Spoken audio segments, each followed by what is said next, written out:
Magluluto ko ngayon ng Korean noodles. Yan. Cheese flavor. Tapos, ito, kimchi. Kahapon pa ako nag-crave sa Korean noodles saka sa kimchi. Kaya tara, lutuin natin.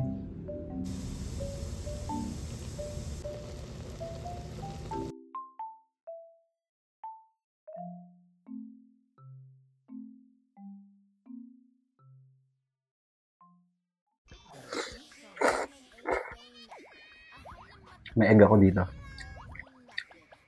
As rice.